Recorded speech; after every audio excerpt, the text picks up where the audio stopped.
Hi, I'm Erica, a naturalist with the East Bay Regional Park District, here to talk to you about tectonic forces like plate tectonics and plate boundaries.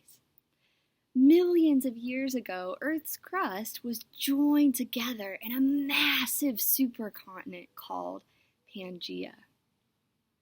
Over time, due to tectonic forces, the crust broke apart into different pieces and continues to split and move farther and farther apart.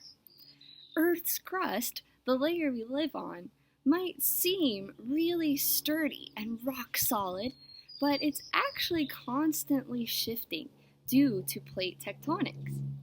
The crust isn't just one solid sheet.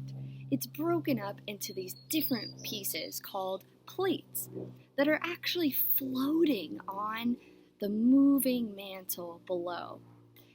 These plates move because of the heat from Earth's core. The molten hot moving action of the mantle pushes the plates in different directions, which are how mountains, oceans, and new crust is formed. One day, millions of years from now, our plates may join back together to form a second Pangaea.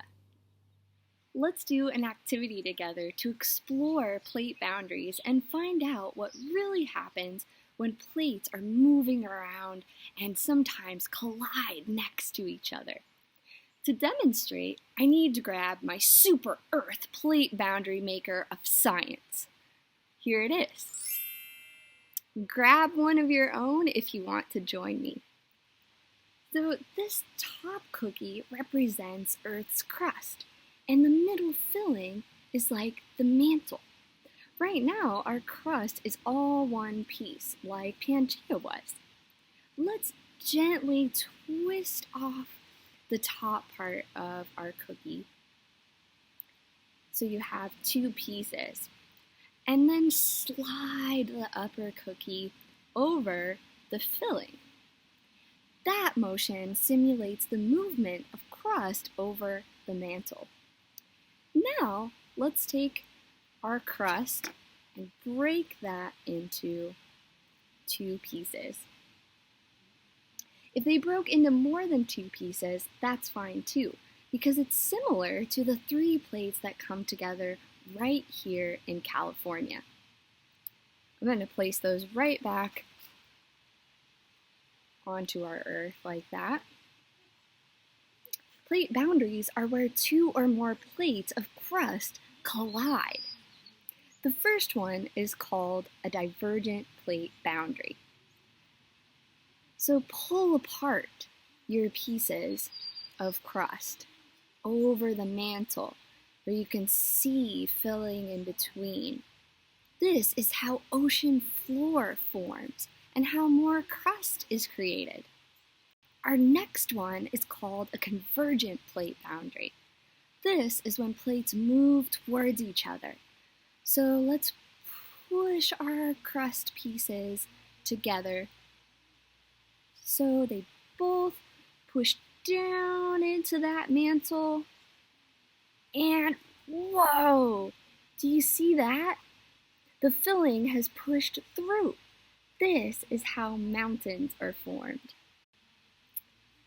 When one plate moves on top of another, like this, that is called a subduction zone. Now, our last boundary is a transform boundary. And that is when two plates slide past each other. And you can slide your top crust pieces together like that. And now the best part is we get to eat our super Earth plate boundary maker of science.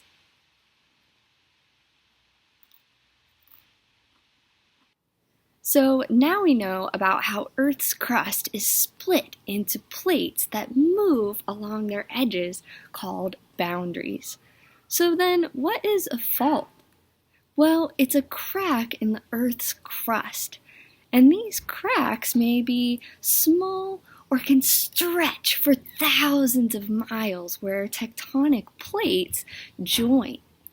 That's why faults are typically associated with plate boundaries. Here in the East Bay, we have lots of fault zones, including the San Andreas Fault, which runs along a transform plate boundary. Another fault in Del Valle Regional Park is called the Calaveras Fault. What happens when there's a lot of movement along these fault zones? Well, we can experience earthquakes. Thanks so much for joining me to discover Earth's tectonic forces.